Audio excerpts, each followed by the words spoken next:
பொன்னின் குவை எனக்கு வேண்டியதில்லை, என்னை போற்றும் புகழ் எனக்கு வேண்டியதில்லை, மன்னன் முடி எனக்கு வேண்டியதில்லை, அந்த மாறன் அழகு எனக்கு வேண்டியதில்லை, கன்னி தமிழ் எனக்கு வேணுமேயடா, உயர் கம்பன் கவி எனக்கு வேணுமேயடா, தின்ன தமிழ் எனக்கு வேணுமேயடா, தின்று செத்து கிடக்க தமிழ் வேணுமேயடா, உண்ண உணவனுக்கு வேண்டியதில்லை, ஒரு உற்றார் உறவினரும் வேண்டியதில்லை, மண்ணில் ஒருவிடியும் வேண்டியதில்லை, இளமாதர் இதழமுதும் வேண்டியதில்லை, பாட்டில் ஒருவரியை தின்று கழிப்பேன், பாட்டில் ஒருவரியை தின்று கழிப்பேன், மாட மிதிலை நகர் வீதி வருவேன், இளமாதர் குறுநகையில் காதல் உருவேன், சாவில் தமிழ் பிடித்து சாக வேண்டும், எந்த சாம்பலும் தமிழ் மணந்து வேக வேண்டும் என்கின்ற ஈழத்து கவிஞன் சச்சிதானந்தன் அடிகளை முன்வைத்து என் அன்னை தமிழோடு அரங்கில் அமர்ந்திருக்கக்கூடிய சான்றோர் பெருமக்களை வணங்குகின்றேன்.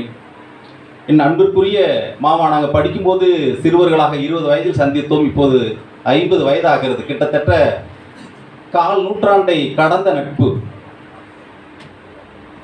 அவர் தொடக்கத்தில் நடத்திய மாணவன் இதழை எங்களுடைய கல்லூரி மாணவர்களுக்கு மாதம் வாங்கி நிறைய மாணவர்களுக்கு அதை கொடுத்தேன். நிறைய பேர் அந்த நூலை படிச்சுட்டு அதில் வரக்கூடிய கருத்துக்களை, கவிதைகளை படிச்சுட்டு தமிழ் உணர்வு பெற்றதோடு அல்லாமல் இன உணர்வு பெற்ற ஒரு சமூகத்தை என்னால் அங்கே உருவாக்க முடிந்தது.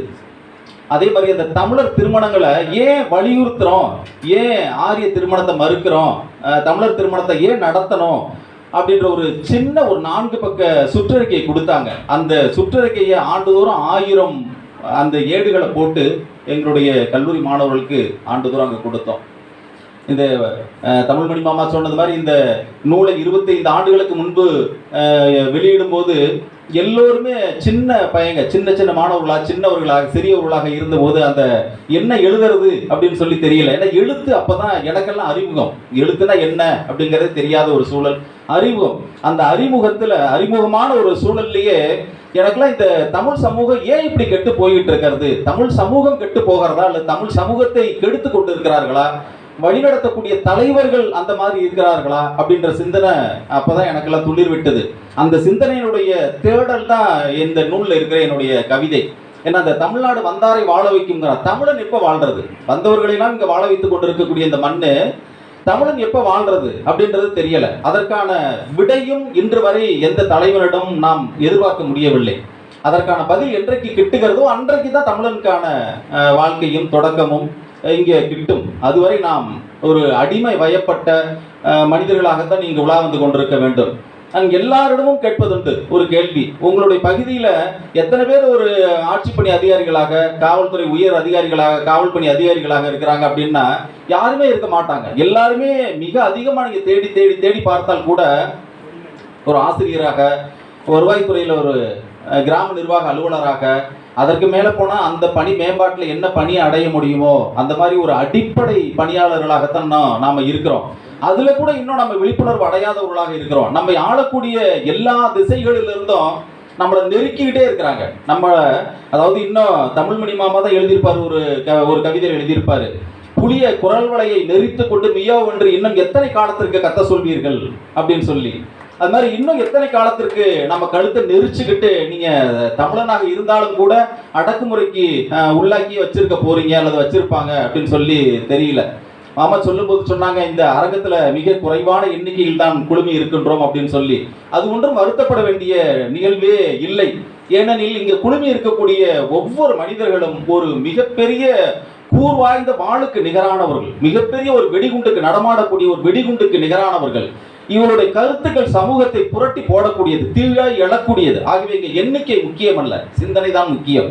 சிந்தனை தீ எழுந்தால் இந்த சமூகத்தை எப்படி மாற்ற முடியும்? அதற்கு எண்ணிக்கை, ஒரே ஒரு பாவனர் தான் இன்னைக்கு வரைக்கும் நம்மளை பேச வச்சுக்கிட்டு இருக்கிறார், ஒரே ஒரு பாவனர். அது மாதிரியா ஒருத்தர் போதும் இந்த சமூகத்தை மாத்துறதுக்கு, ஒரு நெருப்பாய் இருப்பதற்கு ஒருத்தர் போதும். அந்த ஒருத்தராக நாம இங்க ஒவ்வொருத்தராக குழுமி இருக்கிறோம். 10 பேர் இருந்தால் கூட அந்த 10 பேர் ஒரு பெரு நெருப்பாக, ஒரு ஊழியை ஏற்படுத்தக்கூடிய, ஒரு பேரழிவை ஏற்படுத்தக்கூடிய, நம்மை பகைத்த அந்த பகைவர்களுக்கு ஒரு பெரு நெருப்பாக காட்சியளிக்கக்கூடிய அளவில் நம்மளுடைய இருப்பு எப்போதும் இருக்கும். நாங்கள் எப்போதுமே நான் கிராமப்புற கல்லூரியில் தான் முழுமையுமே என் படிப்பு முழுக்கவே இருந்துச்சு. அதனால் பணியாற்றக்கூடியதும் பெருநகரங்கள்லாம் நிறைய வாய்ப்பு இருந்தும் கூட சென்னை, திருச்சி அது மாதிரியான இடங்களில் நண்பர்களும் அழைச்சும் கூட நான் போகவே இல்லை. அது ஒரு படிப்பறிவே இல்லாத ஒரு கிராமம். படிப்பறிவே இல்லாத குளித்தலை கேட்பதற்கு வேண்டுமானால் இனிமையாக இருக்கலாம், மிகப்பெரிய அரசியல் தலைவர்களை எல்லாம் அது உருவாக்கி இருக்கலாம்.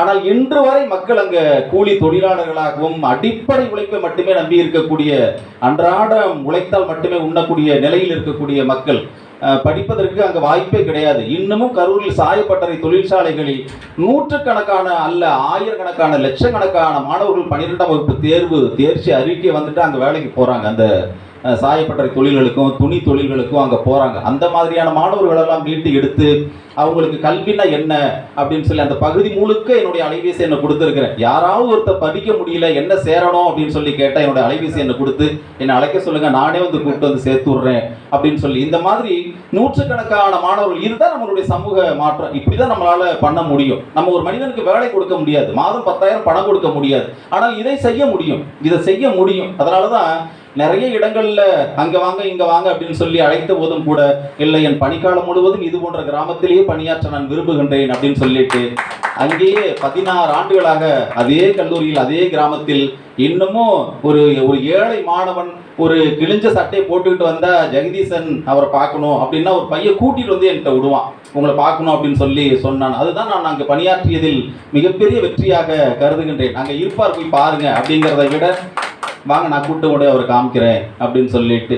அது இந்த கவிதை தொகுப்பு வெளியிடும் போது அது ஒரு இளமை காலம், ஒரு கந்தக கிடங்கோரம், ஒரு தீப்பந்தத்தை ஏந்தி செல்லுகின்ற வயது. எனக்கு மாமாவுக்கெல்லாம் ஒரு கந்தகை கிடங்கோரம் தீப்பந்தத்தை ஏந்தி செல்லக்கூடிய வயதிலும் கூட என் சிந்தனை அப்படி அல்ல, அவர்களுக்கு மாறாக இருந்தது.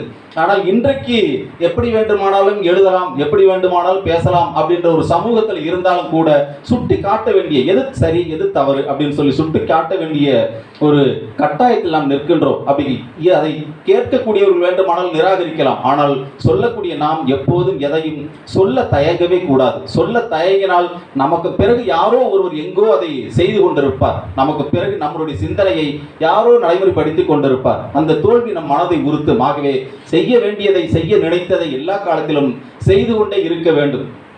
என்னுடைய புத்தகத்தில் ஒரு புத்தகத்தில் ஒரு அரசுக்கு எதிரான ஒரு நிகழ்வை எழுதியிருந்தேன். இப்படியெல்லாம் இந்த அரசுகள் செயல்படுகிறது, இதெல்லாம் மூடத்தனமான ஒரு அரசு, இது அறிவீனமான ஒரு செயல்பாடு அப்படின்னு எழுதியிருந்தேன். அந்த புத்தகம் தமிழ்நாட்டில் வந்து 36,000 புத்தகம் வித்துருந்துச்சுங்க. ஒரு கல்லூரியில் வாங்கி பார்த்துட்டு அந்த முதல்வர் வந்து இல்லை, இந்த புத்தகத்தை நான் வாங்கி எங்கள் மாணவர்களுக்கு கொடுக்க மாட்டேன் அப்படின்னு சொல்லி சொன்னார். நான் விற்பனையாளர் கிடையாது, உங்களை வாங்கி கொடுங்கன்னே நான் சொல்லவே இல்லையே, உங்கள் மாணவர்கள்ட்ட விற்பனை பண்ணி கொடுங்க அப்படின்னு சொல்லி நான் சொல்லவே இல்லையே, உங்களுக்கு என்ன கருத்து பிடிக்கலன்னு அந்த கருத்தை சொன்னார். அதுதான் நான், மீதி இருக்கிறதெல்லாம் குப்பை, உள்ள இருக்கிறதெல்லாம் குப்பை, நீங்கள் எதை நிராகரிக்கிறீங்களோ அதுதான் ஜெகதீசன் அப்படின்னு சொல்லி சொன்னேன். அது மாதிரி நம்மளுடைய கருத்தை எப்போதும் சமூகத்தில் வெளியிடுவதற்கும் நம்மளுடைய அந்த நெருப்பு போன்ற அந்த சிந்தனையை, கனல் சிந்தனையை ஏந்தி சமூகத்தில் எவற்றையேனும் நாம் பதித்து விட்டு எதையாவது விட்டுட்டு போகணும். நீங்கள் பாவனார் பற்றி நீண்ட செய்திகள், நிறைய செய்திகள். ஒரு செய்தி எல்லோருக்கும் தெரிந்த செய்தி தான். அண்ணாமலை பல்கலைக்கழகத்தில் அவர் வந்து அந்த அகரமுதலி திட்டத்தில் உறுப்பினராக நியமிக்கப்படுகிறார். ஒரு தெலுங்குக்காரர் வந்துட்டு தலைவராக நியமிக்கப்படுகிறார். மாதம் ஒரு முறை அண்ணாமலை பல்கலைக்கழகத்துக்கு அந்த தெலுங்கு தலைவர் வருவார். அகரமுதல் திட்டத்திற்கு தெலுங்குக்காரர் வந்து தலைவர். இங்கே அவர் இன்னொருவர், 2 பேர் உறுப்பினர். மாதம் ஒரு முறை வரும்போது தமிழில் இருக்கக்கூடிய அகர சொற்களை எல்லாம் அப்புறம் ககர சொற்களை எல்லாம் அவருக்கு விளக்க வேண்டும். அவருக்கு ஆங்கிலத்தில் சொல்ல வேண்டும் அல்லது தெலுங்கில் சொல்ல வேண்டும். தமிழ் அகரமுதலி திட்டத்திற்கு ஆங்கிலத்திலும் தெலுங்கிலும் சொல்லி புரிய வைக்க வேண்டும். அத்திட்டம் தயார் அண்ணாமலை பல்கலைக்கழகத்தில் தொடர்ந்து போய்கொண்டே இருக்கிறது. அந்த பணியில் அவருக்கு உடன்பாடே இல்லை. இவர் தமிழரை தான் நியமிக்க வேண்டும், தமிழுக்கு தமிழரையின்றி இன்னொருவரால் அந்த பணியை செய்ய முடியாது அப்படின்றதுல மிக தெளிவாக இருந்த பாவாணர் எத்தனையோ முறை பல்கலைக்கழகத்தில் எடுத்து சொல்லியும் கூட அவருக்கு சரியான ஊதியம் வழங்கப்படாமல், அவருக்கு சரியான இருக்கை வழங்கப்படாமல், அவருக்குரிய எந்த அடிப்படை மரியாதை கூட கொடுக்கப்படாமல் இருந்தது. ஒரு இரவு பொழுதில் ஒரு சின்ன துண்டு சீட்டை எடுத்து அவருடைய இருக்கைக்கு மேலாக எனக்கு குடும்பம் உண்டு, குடுத்தனம் உண்டு, வறுமையும் உண்டு, அத்தோடு மானமும் உண்டு, அதுதான் பாவாணர் அப்படின்னு எழுதி வச்சுட்டு நடந்தே தஞ்சாவூர் வந்துட்டார். சிதம்பரத்திலிருந்து இரவு விடிய விடிய நடந்தே. இத்தகைய மானம் உள்ள தமிழர்கள் தான் நாம் இங்க குறைஞ்ச எண்ணிக்கையில் கூடியிருக்கிறோம். இதற்கு எண்ணிக்கை மிகுதியா தேவையில்லை. இத்தகைய சிந்தனை இருந்தாலே நமக்கு போதும். அந்த மான உணர்வு நம் மனதை உறுத்தினாலே நாம் ஏன் இன்னும் அடிமைப்பட்டு கிடக்க வேண்டும்? 75 ஆண்டுகளாகியும் கூட சுதந்திரத்துக்கு பிறகு இன்று வரை எந்த கிராமத்திற்கு முழுமையான சாலைகள் கொடுக்க முடியவில்லை, கல்வி கொடுக்க முடியவில்லை, மின்சாரம் கொடுக்க முடியவில்லை, எந்த அடிப்படை வசதியையும் கொடுக்க முடியாத ஒரு நாட்டில் இருப்பதற்கு ஏன் நாம் இன்னும் வெட்கப்படவில்லை? இந்த சமூகம் ஏன் இன்னும் வெட்கப்படவில்லை? அதை ஏன் கேட்கவில்லை? இது மாதிரியான எக்கச்சக்கமான பிரச்சனைகளோடு இருக்கின்ற இந்த சமூகம் இன்னும் ஒரு அடிமை வயப்பட்ட சமூகமாக இருக்கிறது. அதற்கு அரசே அந்த அடிமைத்தனத்திற்கான அடிப்படை வசதிகள் எல்லாம் செய்து கொடுத்திருக்கிறது. இதெல்லாம் எப்போது கேள்விக்கு உள்ளாகிறதோ அப்போது நமக்கான விடுதலை இருக்கிறது என்று கூறி, இந்த நல்ல வாய்ப்புக்கு, இந்த நல்ல வாய்ப்பு அப்படிங்கிறதை விட நீண்ட 25 ஆண்டுகளுக்கு பிறகு சந்திக்கிறேன். ரொம்ப நீண்ட 25 ஆண்டுகள். ஒரு சின்ன பையனா, ஒரு 20 வயது பையனை என்ன கற்பனை பண்ணி பார்த்துக்கங்க. 51 வயதாயிருச்சு. கிட்டத்தட்ட 31 வயதுக்கும் பிறகு, 31 ஆண்டுகளுக்கும் பிறகு சந்திக்கிறோம். ஒரு நெகிழ்வான ஒரு தருணம். இந்த தருணம் சந்திக்கிற ஒரு தருணம். நான் பூண்டி கல்லூரியில் படித்த போது என்னை அந்த எட்டுக்குடி முருகன் கோயிலுக்கு அழைச்சிட்டு போயிட்டு இப்படியே இந்த திருவாரூர்லாம் ஒரு இருசக்கர வாகனத்தில் நாங்கள் சுற்றி வந்தோம். இன்றைக்கு நிலைமை பார்க்கும்போது கொஞ்சம் சூழல் அப்படியே நெஞ்சை கணக்க செய்கிறது தான்.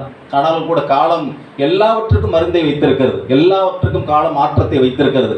அந்த மாற்றம் ஒரு சிறு தீ பொறியிலிருந்து தான் கிளம்பும். அந்த தீ பொறியாக நான் தமிழ்மணியை பார்க்கின்றேன். அந்த பொறி இந்த சமூகத்துக்கு மிகப்பெரிய மாற்றத்தை உருவாக்கும் என்று கூறி வாய்ப்புக்கு நன்றி கூறி விடைபெறுகின்றேன். நன்றி, வணக்கம்.